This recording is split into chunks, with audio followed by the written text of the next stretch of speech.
met them, and we brought them home, and I was so happy. And I think that was one of the most beautiful gifts that I have ever had. It's just something that I could play with, and it is so alive. It's just a toys that so alive that I could play with. In the back of my house, there was a very big pond, and the baby ducks. That when we brought them home, there were 10 of them, and they're very spoiling. They're screaming, all the times. And we were living in the suburban area, so there were a lot of rats, snakes, raccoons, and so on. So in order for us to protect the ducks, I have to build a cage. It's just a small cage. In this case, I was only 8 or 9, so I didn't know how to build it. So my mother has to buy it.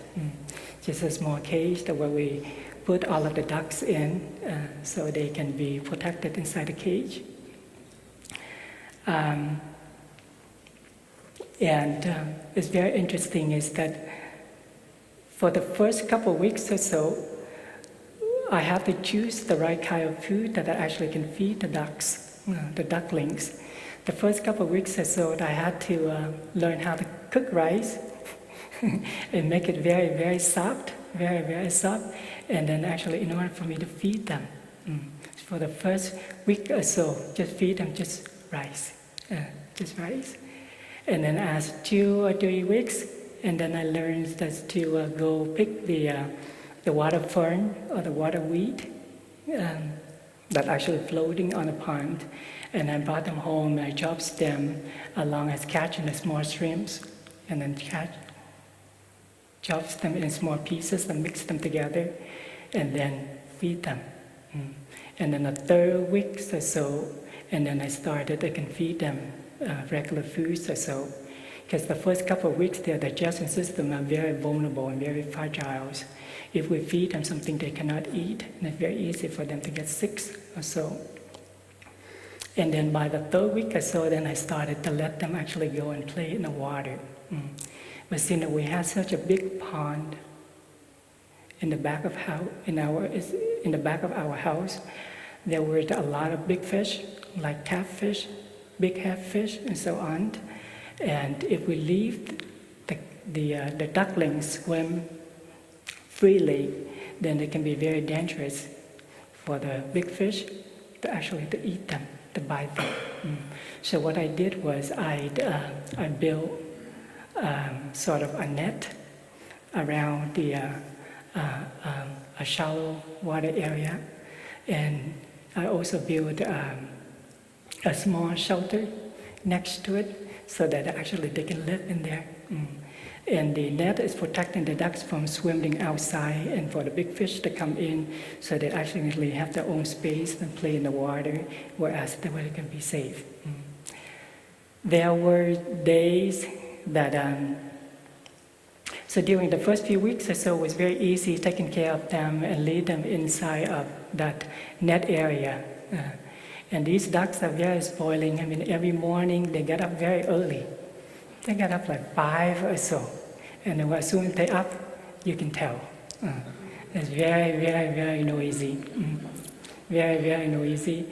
And it's very interesting. For the first few weeks or so, when I taken care of them, it's sort of getting used to the fact that I am their caretaker. So sometimes that I think that they think that I'm their mother. They just follow me back and forth, going here and there, and so on. And so I train them how to recognize my voice, especially when they're hungry and when there is time for me to feed them. So I just call them, and they'll be able to recognize that they text my voice, and they'll be able to come back, and times for the meal, and so on.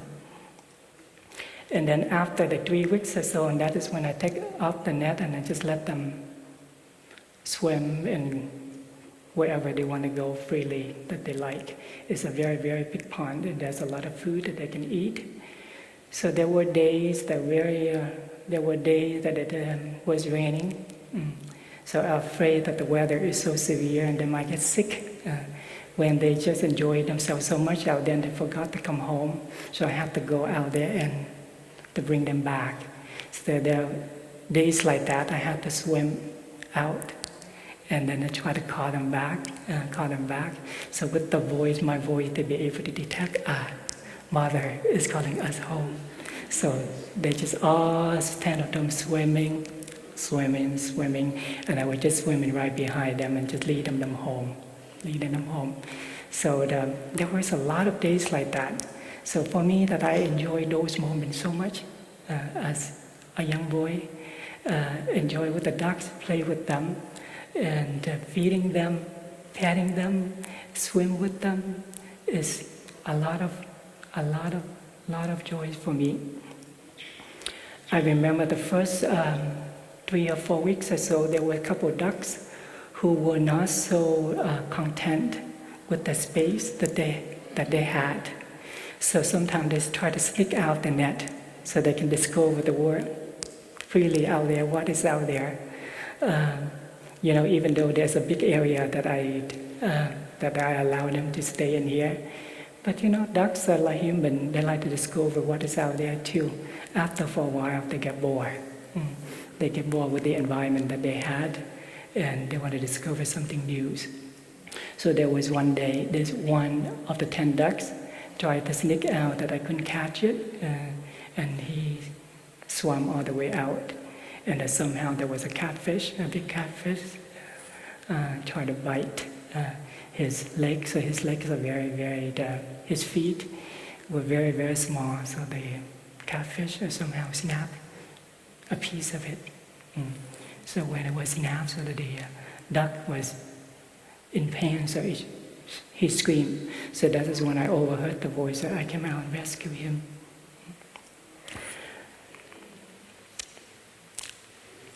Before I go to the next point, the reason that's a little bit about the background about my childhood raising the ducks. Now is the reason as to why am I sharing this story. As a monk, that I see that each one of us, there is a duck in each one of us. What is that duck? That duck is always complaining, is always whining. That duck cannot sit still. That duck is restless. That duck is always running away from his body, from his mind. Sometimes running after something to discover something, what is out there. And I see that as a human, we have the same nature. There are times that we have pain in the body and we don't know how to take care of it. We have suffering inside of us, and sometimes that we don't have the capacity to take care of it, and we just try to cover it up with consumption or with something else, and try to discover what is out there. And sometimes we just keep running. We don't have the capacity to be able to come back to ourselves, to take care of ourselves. So the next part, and that is something that I will be sharing with you, how we can come back and take care of ourselves, body and mind and spirit. So through my experience of tending ducks, there are 6 lessons that I have learned, and I think that is very suitable and is very beneficial for my practice as a monk. First is the lesson is find a suitable place to build a shelter that is safe for the ducks to live in. So make sure the duck is safe and the duck has a place to live. Second is select appropriate food for the ducks to eat. Okay, this is a very important aspect to tend ducks, especially when they are young, for the first few weeks or so.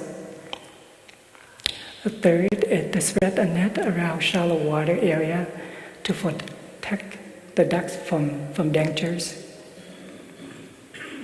4 is to recognize the characteristics and tendency of each duck. 5th is to train ducks to recognize my voice. The next one is deeply care for and truly love ducks. We can't take care of them when we don't have love or passion to take care of them. When we have love, we have care, then it's much easier for us to take care of them. So these 6 valuable lessons that I have learned, and I see that I can use them as a metaphor in my practice as a monk. The first one is, as a young boy, I learned to find a suitable place to build a shelter that is safe for the ducks to live in. I think as a monk now, I learned how to take care. I learned to take refuge in the Sangha. And I see that living in the Sangha is indeed an art, and that art needs to be learned and practiced. When we put an individual into a communal lifestyle, it is not that easy. It takes effort, determination, and commitment. I see taking refuge in the Sangha is a practice. It is like the trees need to take refuge in the earth. If the trees know how to take root in the earth, then they can receive all kinds of nutrients that they need, and they can survive the storms. And I think in our case, the Sangha is like the earth.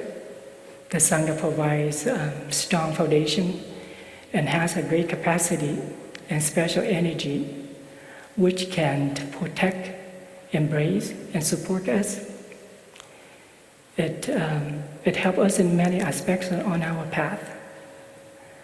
We know that there are things that we cannot do by ourselves, are very difficult for us to do when we live alone.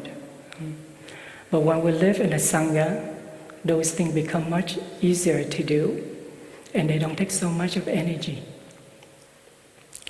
For example, 2 weeks ago, there was a group of brothers and sisters who went to New York City to lead a day of mindfulness at the ABC home. The day was long. The heat, the noise, the traffic in the city could be very intense. But it was very okay for us because we took refuge in one another, and we went as a Sangha. One sister was supposed to give a guided meditation, but she was in the middle of something, so another sister naturally did it anyway, without any hesitation. So everything went really well. As a result, the people who participate in the day of mindfulness, they enjoy and they appreciate it very much. And I remember on the way home, a thought came up in my mind was, wow, without a Sangha, I don't know I would be able to do this by myself. And I think what made the day possible and so beneficial was the collective energy from the Sangha. And I see this kind of energy is very crucial for our practice of healing and transformation. We just need to have faith in the Sangha.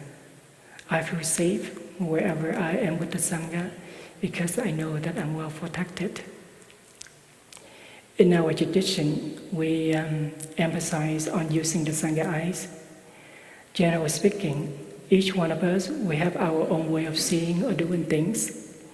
However, living in the community, we learn to share our idea, our vision, our insight. And when we share our idea, vision, or insight, we allow others to contribute their input and suggestions. When others' input and suggestions are accounted, then the individual idea will become the collective idea or collective vision or insight. We know that a collective insight is always better than an individual one. And this is the image, this is how I see it. Maybe when we have an idea or our original idea that we would like to propose to the Sangha or to the community, it is like the frame of the house. But with the input from the Sangha, from the community or the family, the house can be more complete and strong. It has more details added to it, such as the roof, the walls, the plumbing, electricity, and so on. For example, 2 years ago, I had an idea of forming a wake-up team to reach out to the young Vietnamese Americans and young Vietnamese Canadians. I had the idea how to approach it, but I didn't have any experience. I consulted with Thai and my elder siblings, who I have so much faith and trust in.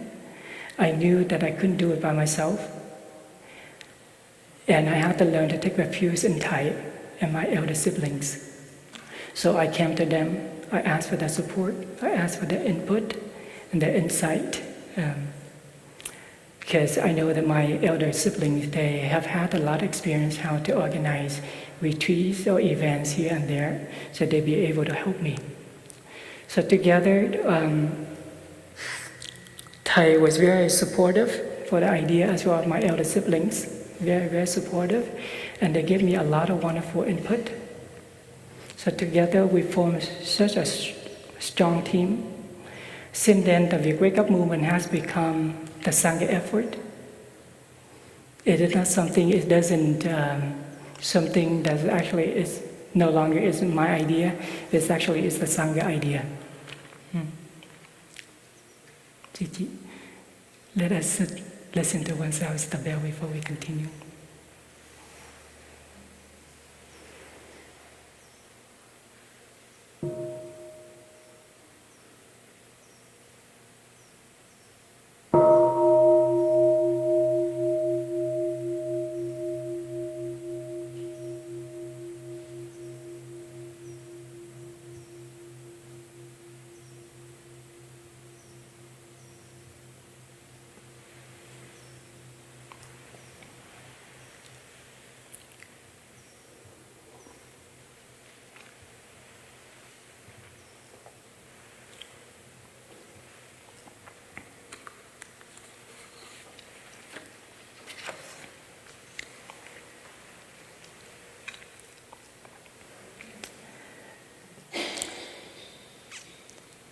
And of course, we know that not everything goes so easy every time when we live in a community.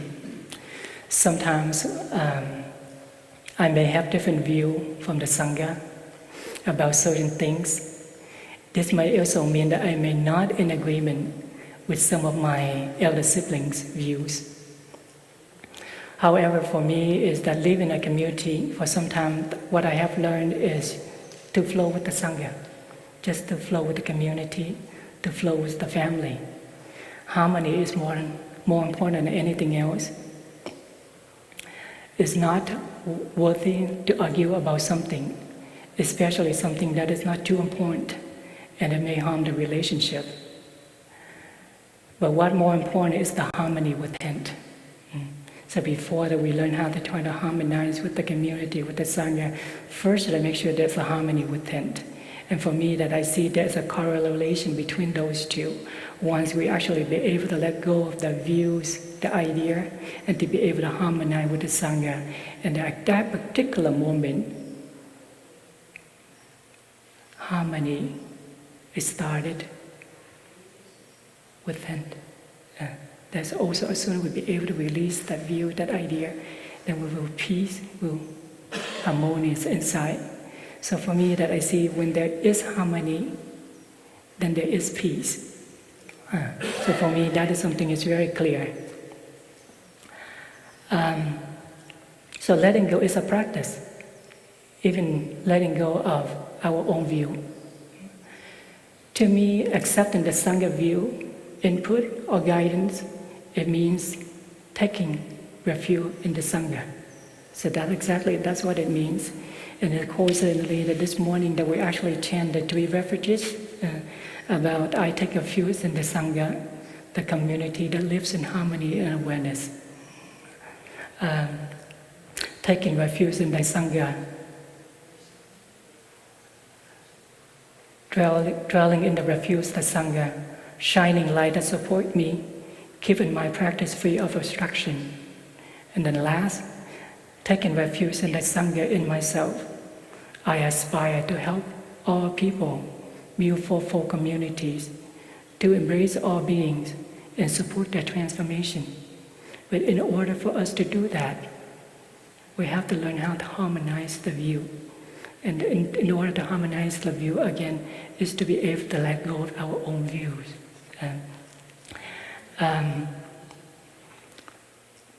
So for me, that taking refuge in the Sangha also means taking refuge in oneself.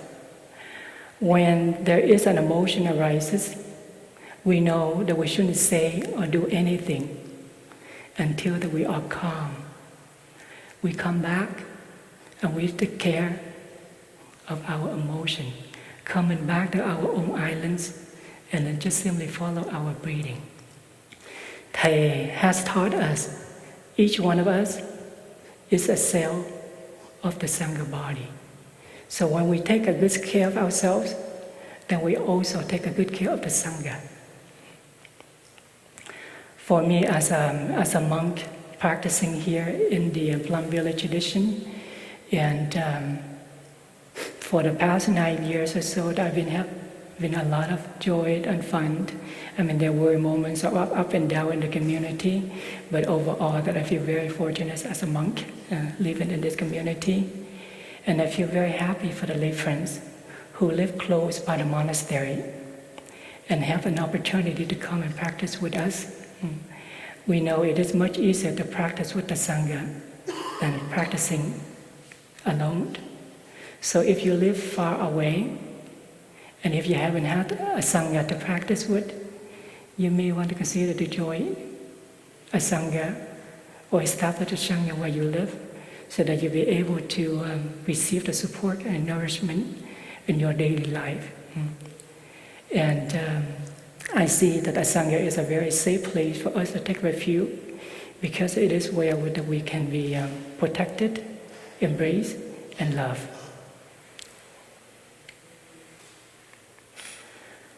So this takes me to the next point, and to select appropriate foods for the ducks to eat. And as a monk, now that I learned is to practice the right diligence. Right diligence is actually, this is also another kind of food. That is how I see it. And before I go on to talk about this particular practice, can I have a hands if this is your first time to Plum Monastery, or if you are new to the practice, so that I know, so that I don't have to repeat myself. Okay, thank you very much. Okay. In my daily life, I choose what to feed myself, so that my body and mind can be nourished. In Buddhism, there is a practice called right diligence. And perhaps some of you who are new to the practice may not know or familiar what it is. So I would like to take this opportunity, just briefly go over the Buddhist psychology, so that you can understand what I will be talking about, because otherwise you may be lost. So in a very short and simple version of Buddhist psychology, and again, it's very short and simple, the mind is divided into two parts: mind consciousness and thought consciousness. The thought consciousness is where all the seeds are being stored. These seeds are transmitted to us from our parents, our ancestors, and so on. There are two different kinds of seeds: wholesome seeds and unwholesome seeds. The wholesome seeds are like generosity, love and kindness, compassion, peace, tenderness, and so on. And unwholesome seed are anger, fear, discrimination, loneliness, hatred, despair, worry, and so on. This is how we can see it. The store consciousness is like a garden where many different kinds of seeds are being sown. When we water the wholesome seeds, they will manifest on the mind level, which is the mind consciousness as flowers, something very beautiful.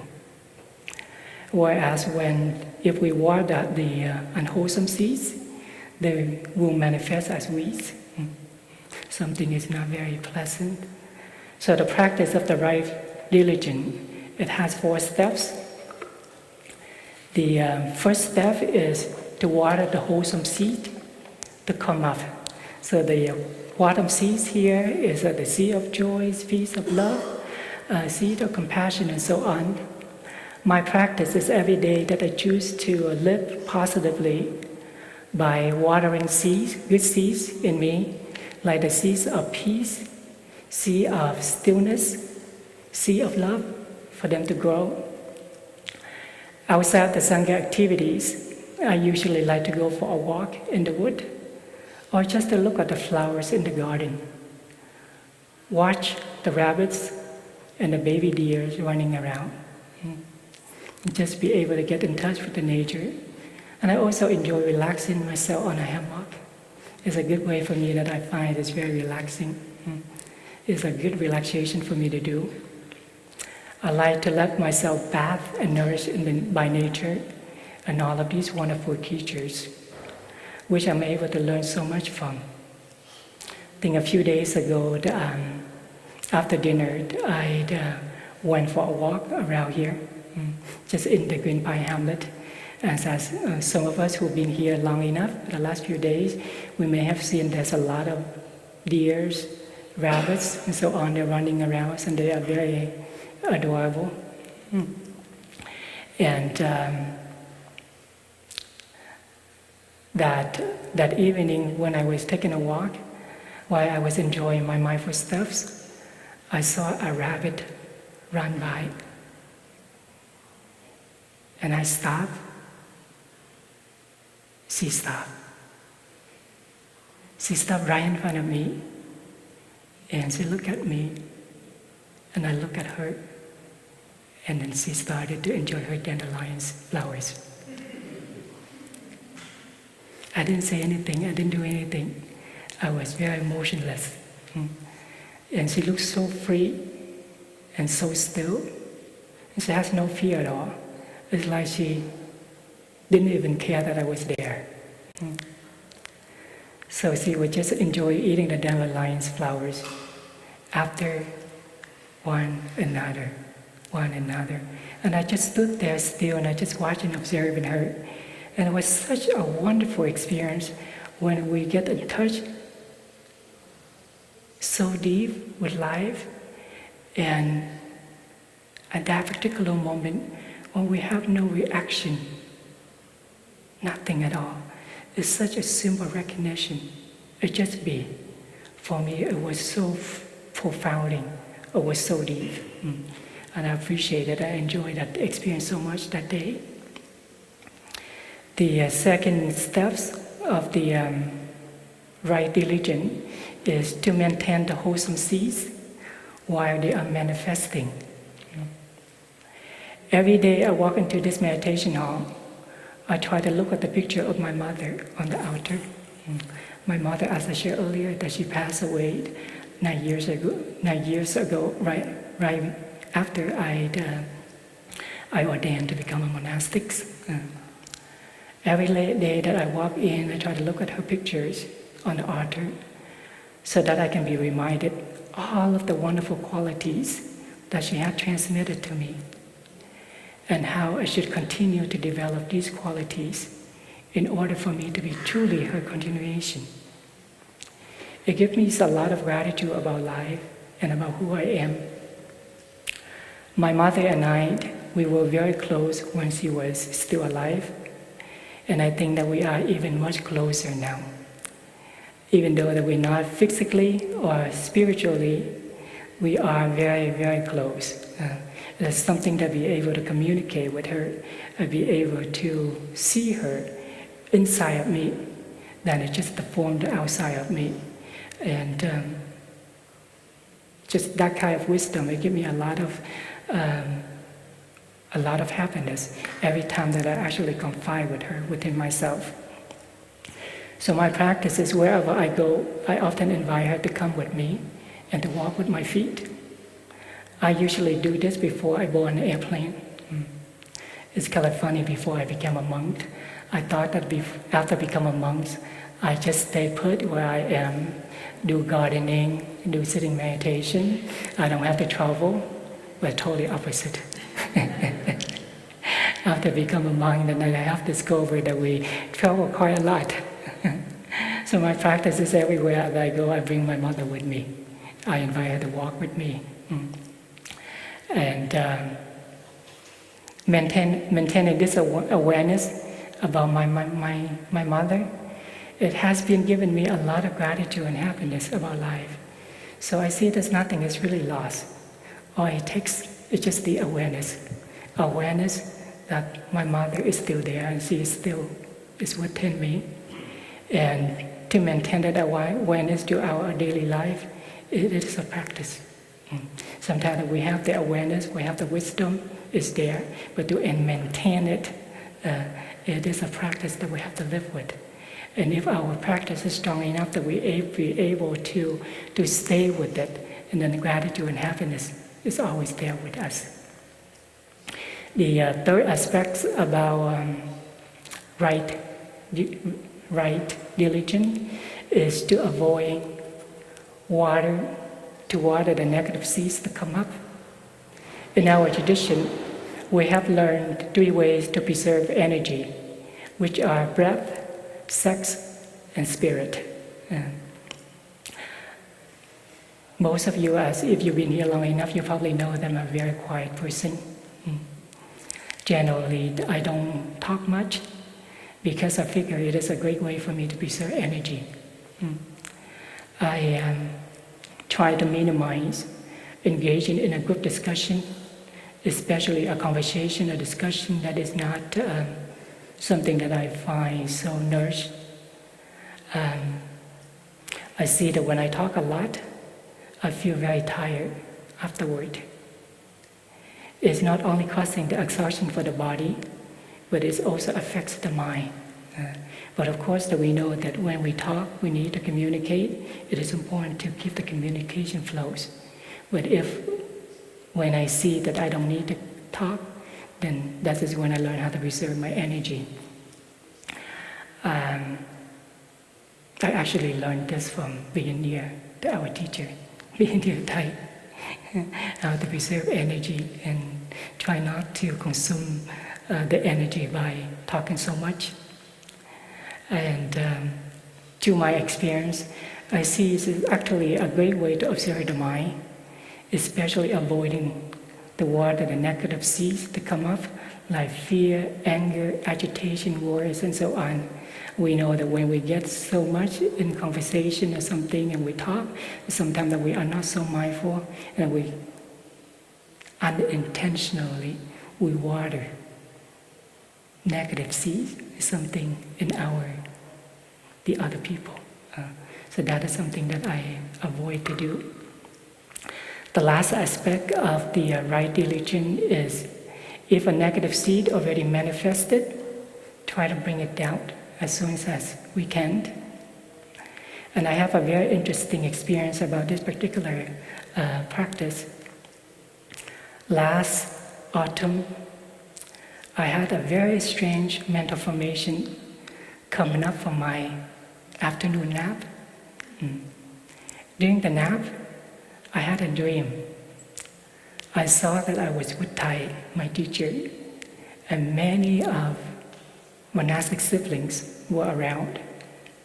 It was a very joyful moment, but for some reason, I felt very, very lonely inside. Very, very lonely, even though that I was sitting there next to Thai, and there was a lot of siblings who were around, and they were talking, something was very joyful, but somehow I felt very lonely inside. And after that point, somehow that I woke up from the dream. Waking up from the dream, I still had the lonely feeling very strong in me. It was very, very bizarre.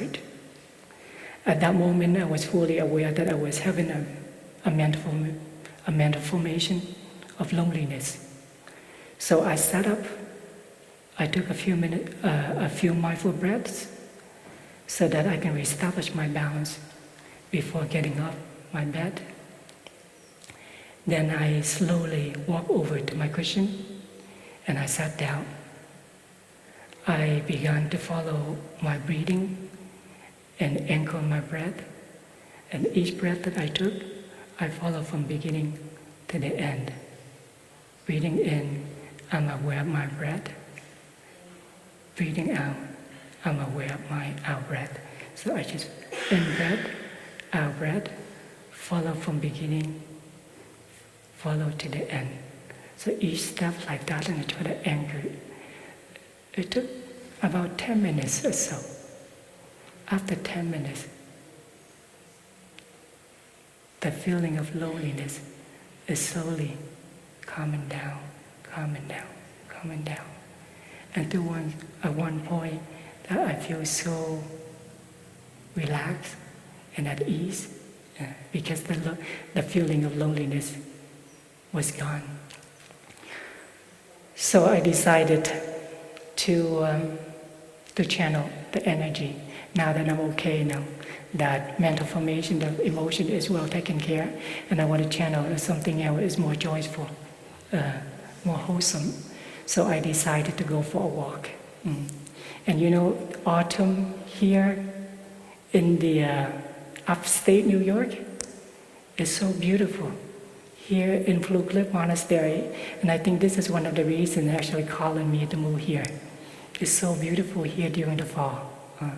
So I decided to go inside the wood and just to go for a walk and walk into the wood, and I just be able to let the nature taking care of myself, and I just totally surrender myself to it, and I just enjoy the breeze, the autumn colors. It's so beautiful. And I was in there for about 40-45 minutes or so. And after 40-45 minutes I walked out, I was completely a different person. And it was a transformation from a state of mind of loneliness into something very joyful. So it takes practice to do that.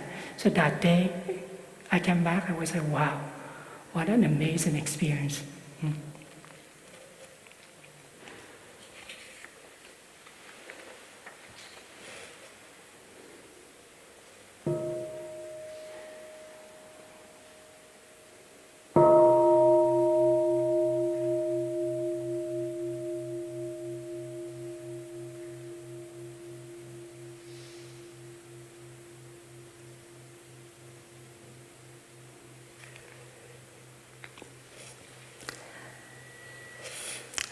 As a young boy, I learned to spread a net around the shallow water area to protect the ducks from danger.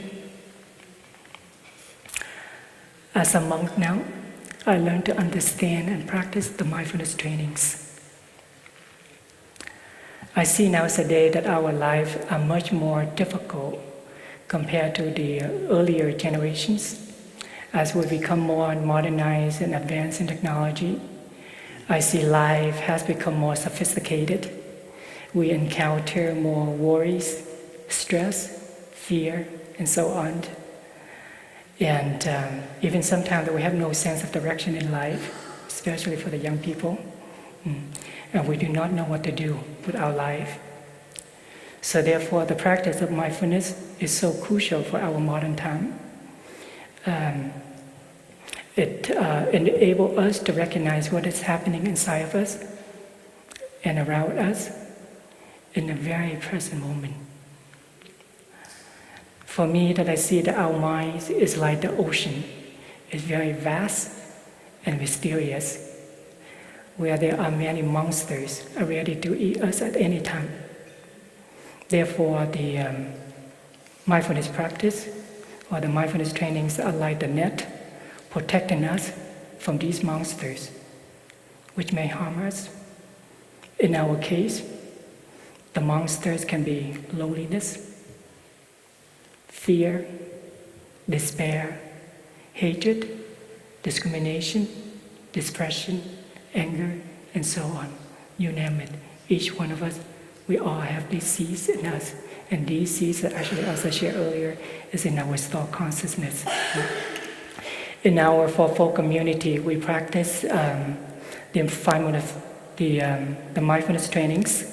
We have 5 mindfulness trainings, 10 mindfulness training, 14 mindfulness trainings, 250, and 348. The 5 and the 14 are for the lay people. The monastic also taking them as well, but mainly for the lay friends.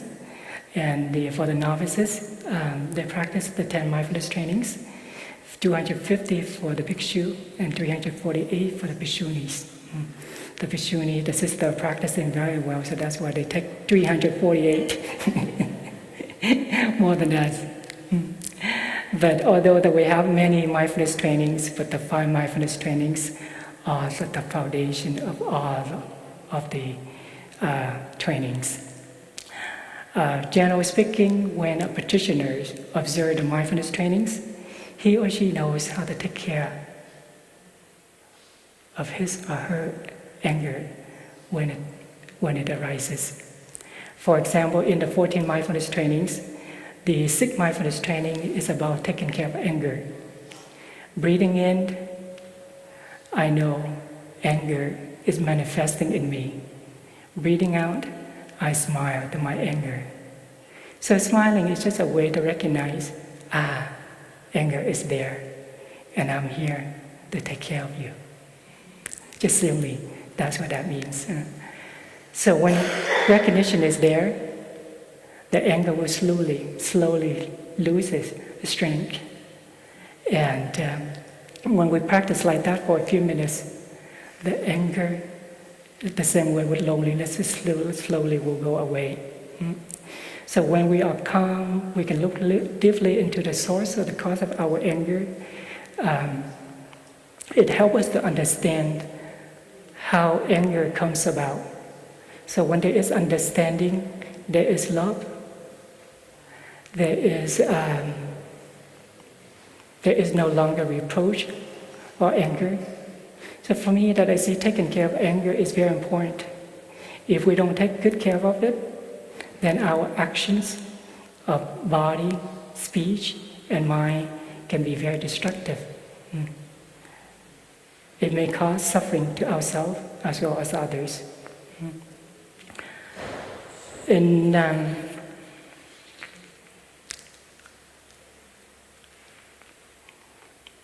So for me, that I see the mindfulness trainings are the most concrete way to practice mindfulness. The mindfulness training can help us to transform ourselves and build our community. These trainings serve as the direction in which we like to go on our path, and that is the path of love, of brotherhood and sisterhood. And as a Sangha, we can go on that path together. One particular trainings in the 5 mindfulness trainings that I enjoy practicing quite a lot, and that is the first mindfulness training. It's about reverence for life.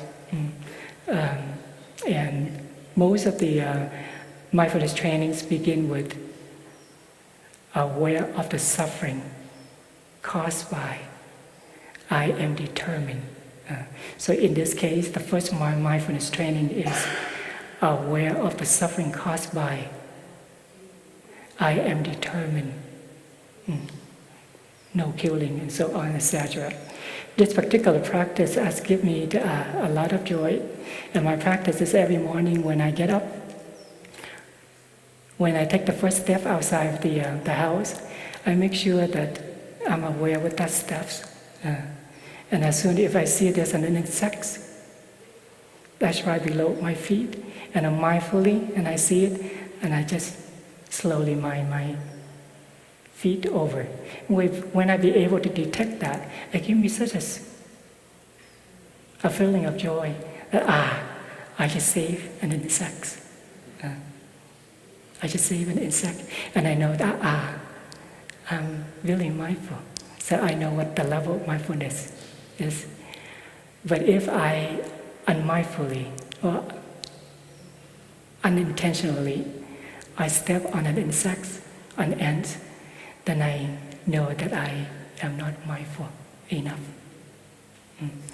So the next thing is I give rise to compassion, and I send my energy for its liberation.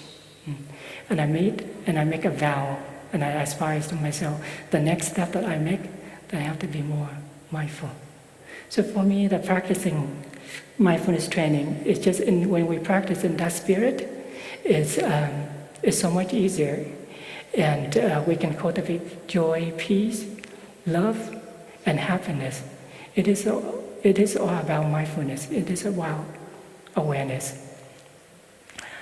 I also see that keeping the mindfulness training and taking refuge in the Sangha protections, it is a very good way to avoid being caught in the traps of the 5 cravings, which are fame, power, sex, eating, and sleeping. Here, the oversleep and oversleeping. So in each of the precepts, so each of the mindfulness training, they are very concrete. It helps us to protect, and when we observe that, it helps us to actually making the mistake that we might feel regret later. The next one is, as a young boy, I learned to recognize the characteristics and tendency of each duck. Now that as a monk, I learned to recognize my own habit energies. And one of my old habit energies was thinking all the times.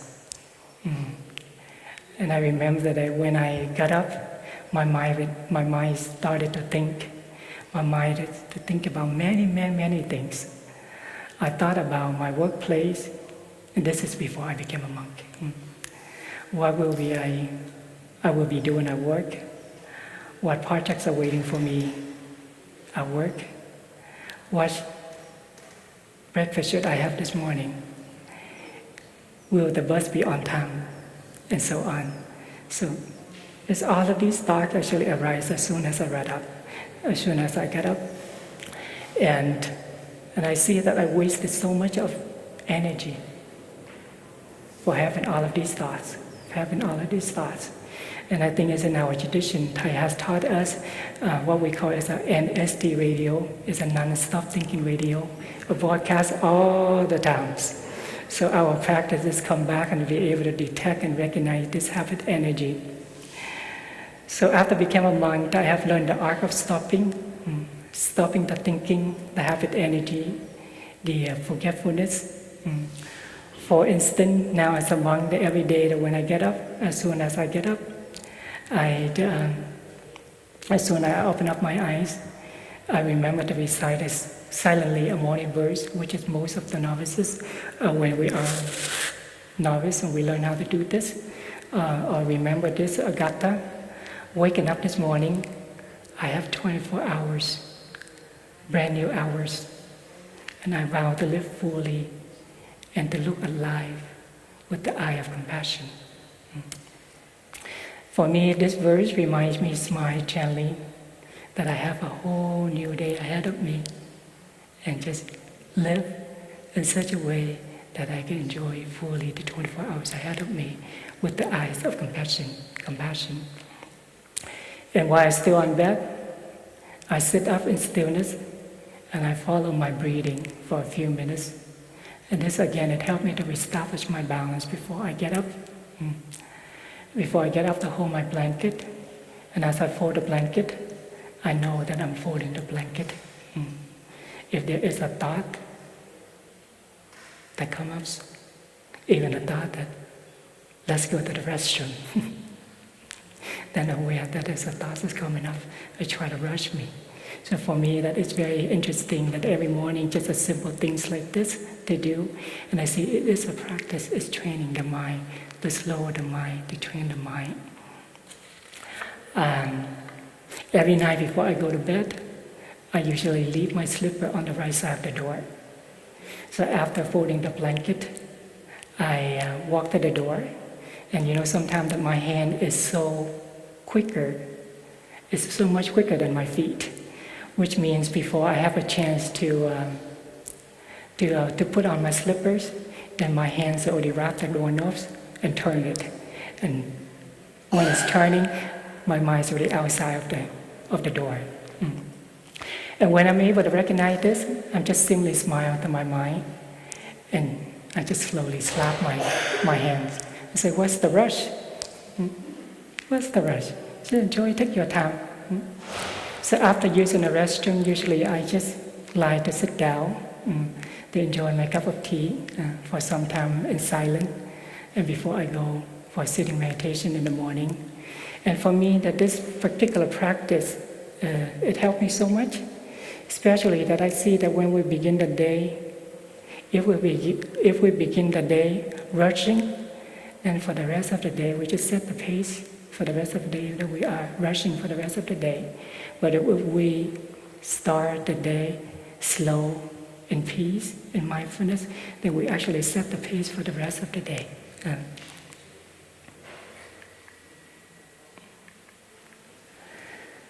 The next point is to train the ducks to recognize my voice. Earlier I shared to train them to recognize my voice so that every time I call them time to come back for lunch or dinner, so they'll be able to know to come back, so they don't go get lost out there.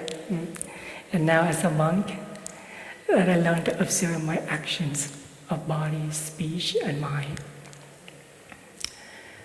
As a human being, I see that we are so unique in our own way. Of course, in the historical dimension, everyone is different. Like the ducks or any other creatures, we have our own characteristics and tendencies. But I think as for us as humans, I see that our characteristics and tendencies reflect upon our actions, and that is body, speech, and mind. And generally, I find our way of acting, speaking, depends on our way of thinking. And our way of thinking depends on our habit energies. When we are able to recognize this, we only need to say, hello, habit energy. And that is our practice here at the Plum Monastery. And make good friends of the habit energy. And of course, sometimes that our actions of body, speech, and mind are not totally in harmony.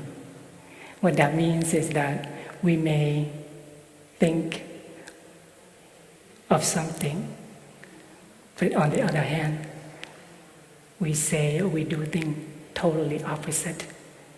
And later on, we regret of what we did or what we said. So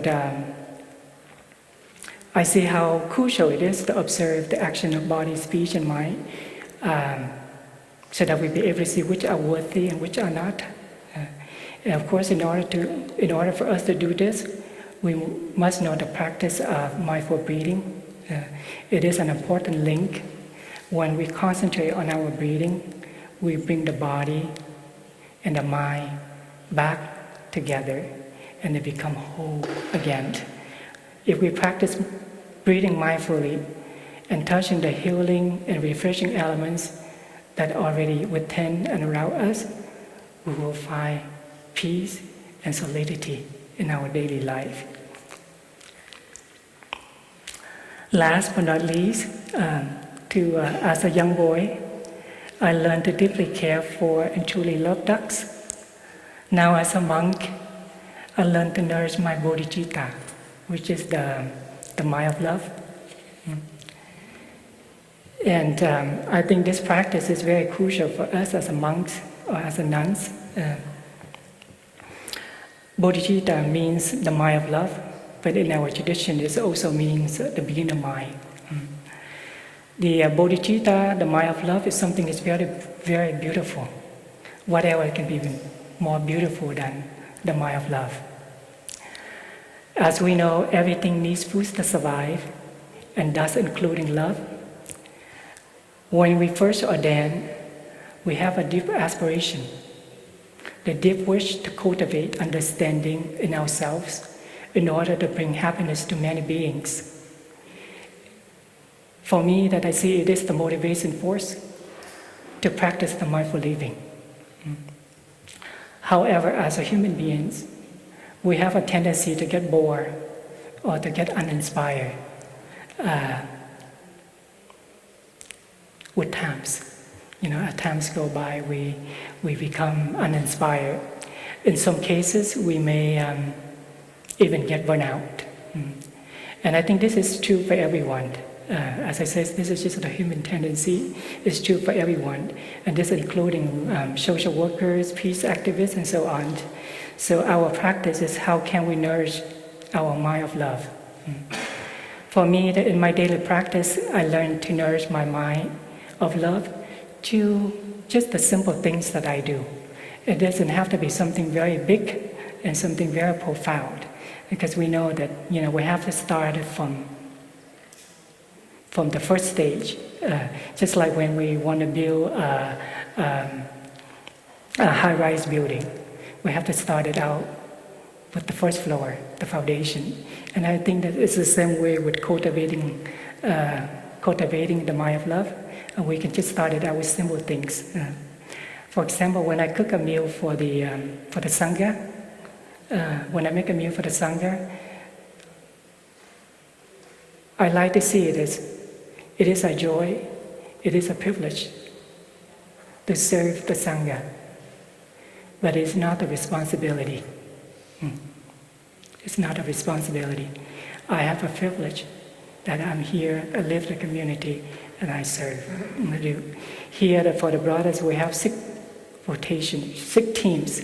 So what that means that we cook only once every 6 days or so.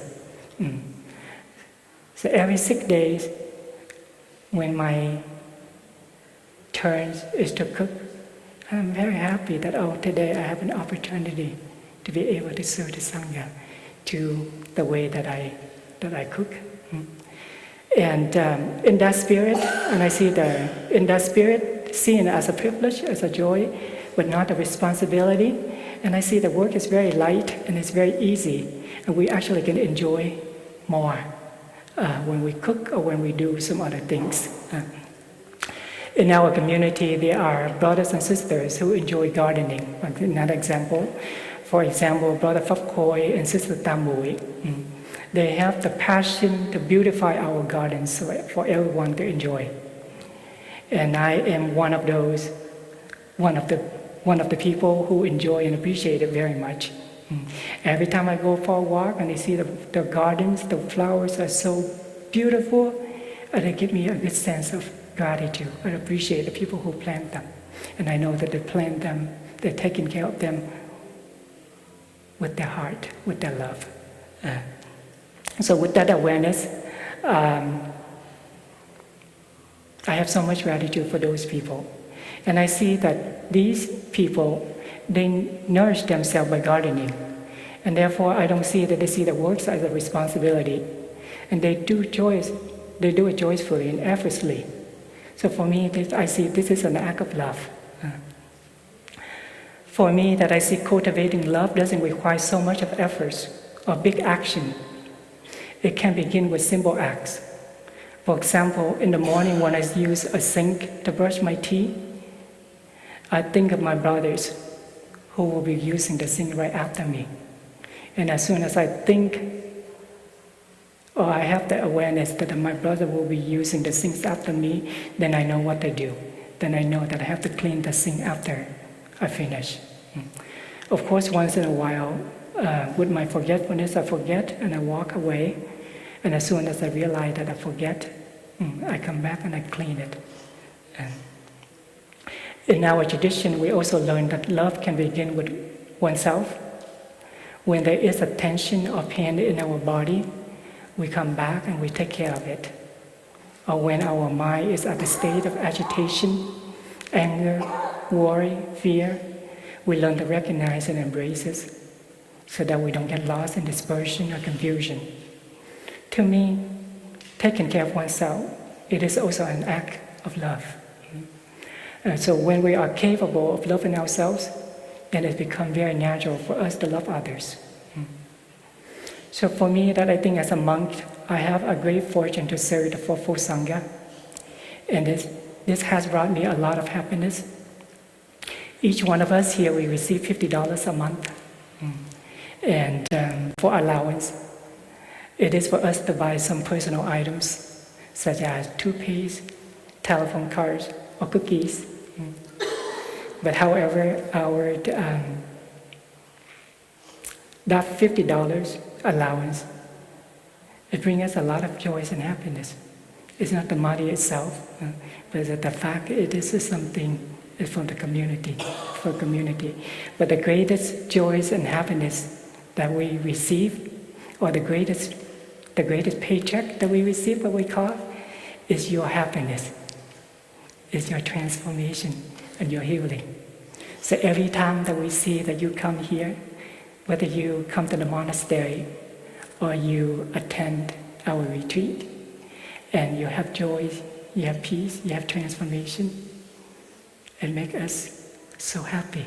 So that is for us, that is the biggest paycheck that each one of us can receive.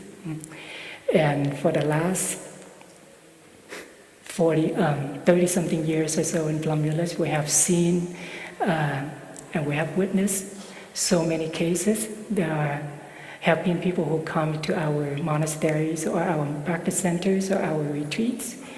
The first couple of days or so, they look very sad. No smile can be seen or detected on their face. But after a few days, or at the end of the retreat, then we'll be able to see a big smile blooming on their face.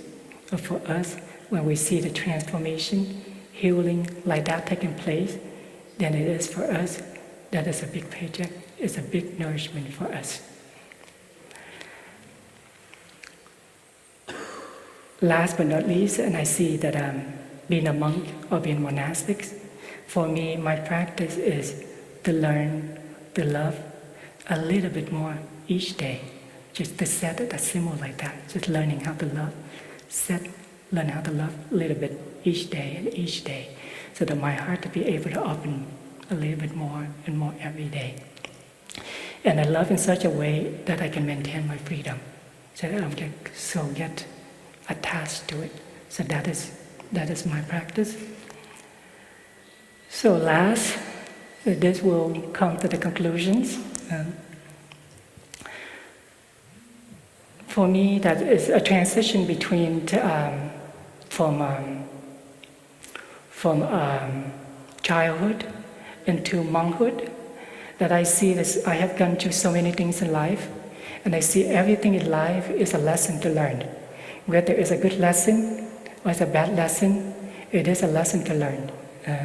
So we live, we grow, and we learn. But with the practice of mindfulness,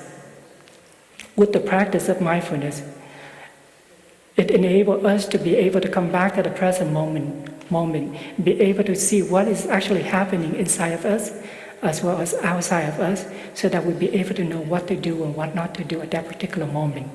And when we live in mindfulness, we live mindfully like that, and then we'll be able to enjoy life much more in a very, very profound way. And at the same time, it minimizes any mistakes or wrongdoing that we might engage in. So this leads to is that happy childhood, happy adulthood. So when we are young, we have such a wonderful moments as childhood. We have good experience. We nourish, we live in a community, we live in such a way that we really enjoy our hood, that when we grow up, those memories will continue to stay with us. Whereas if we did not have so much of good childhood experience, where we may have been physically abused, or verbally abused, or sexually abused, those experiences will continue to stay with us, or will haunt us as we grow up. So I see very clearly is that when we are young, we are raised well, we have a wonderful times as a child, as children. Then when we grow up, it's so much easier to become happier and we become more successful. So for me, that I see happy childhood, happy adulthood. So if there are parents out there, if you have children, so please take this into consideration. If as parents, that we of course we want to provide the best conditions to our children. So please try to raise them in such a way that give them so much time and space so that they can be nourished.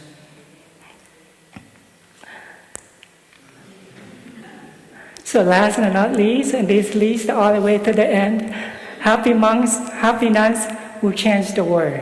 So it's the same way, the same concept. If we are practitioners of monks and nuns, we learn how to take care of ourselves. We learn how to cultivate love, cultivate joy by choosing simple acts that try to come back to ourselves and take care of it. And then the effect can be very great. And for me, that I see this is very clearly the offer that we offer to the fourfold community is not about the quantity, the amount of work that we provide, but actually the quality that we provide. That quality depends on our own practice, that how well that we can actually master our breathing as well our steps. Are we be able to encourage or be able to come back to ourselves when there is a difficulty, and we be able to cultivate freshness and solidity. And then as when we are be able to do that, and that it is something very natural, it radiates to others. So people who come here, who practice this with us, and we see us, the monks and nuns, we work so light, so mindfully. You see there's a lot of always smiles on our face. So that is so for me so now at the end of the presentation, happiness achieved. Thank you so much for your compassionate listening.